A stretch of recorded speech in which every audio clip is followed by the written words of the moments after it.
Pada tahun 1971, telah dibuat sebuah kesepakatan dari sebuah konvensi yang membahas mengenai kepedulian terhadap lahan basah. Konvensi mengenai lahan basah ini disebut dengan Convention on Wetlands of International Importance Especially as Waterfowl Habitat, atau bisa dikenal dengan Konvensi Ramsar. Konvensi tersebut ditandatangani dan disahkan pada tahun 1971 di kota Ramsar, Iran, dan merupakan satu-satunya perjanjian berskala internasional yang membahas mengenai masalah-masalah yang melibatkan lahan basah. Salah satu anggota dari Konvensi Ramsar itu adalah Indonesia.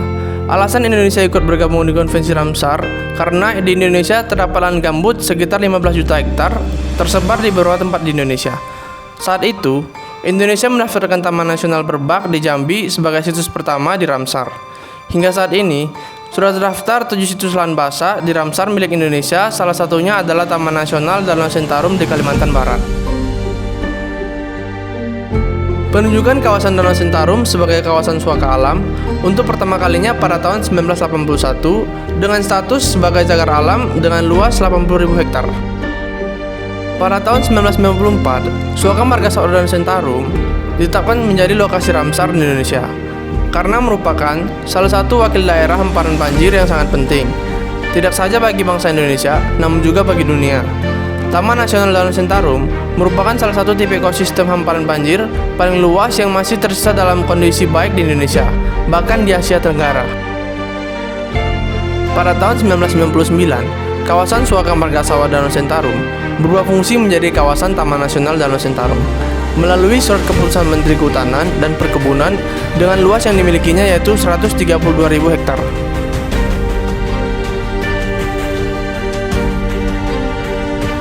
Taman Nasional Danau Sentarum berada di wilayah Kabupaten Kapuas Hulu, Provinsi Kalimantan Barat. Letaknya kira-kira 700 km dari Pontianak. Secara administrasi, kawasan ini meliputi 7 kecamatan, yaitu Kecamatan Batang Lupar, Badau, Embau, Murut Hilir, Suhaid, Selimbau, dan Kecamatan Semitau.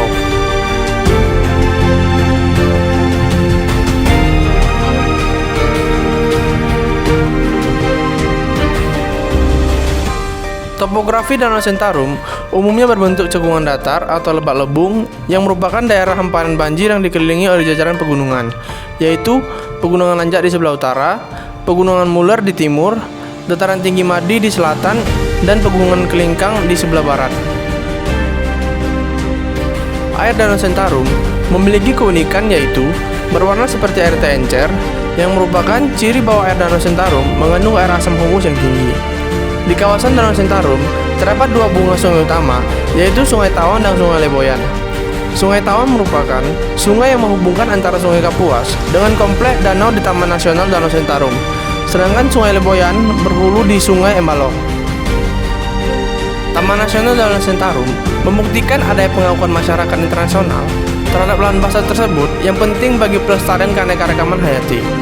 Taman Nasional Danau Sentarum sebagai bendungan alam yang berfungsi sebagai penyediaan air tawar pada musim kemarau dan penjaga banjir di musim hujan, penyeimbang keadaan iklim setempat, menjaga kestabilan ekosistem di sekitarnya, pengatur mutu dan banyaknya air di daerah aliran Sungai Kapuas, habitat berbagai jenis fauna dan flora, dan menjadi sumber penghidupan bagi masyarakat sekitarnya.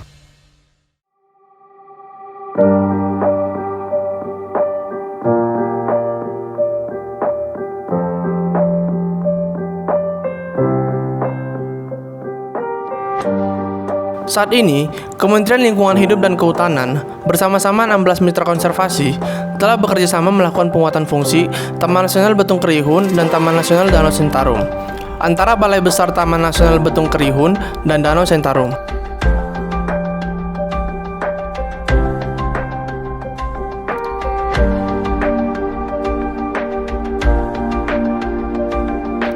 Belum lama ini, Taman Nasional Danau Sentarum telah mengalami kerusakan dan degradasi lingkungan yang cukup parah, terutama disebabkan oleh berbagai jenis kegiatan manusia di dalam dan sekitar kawasan.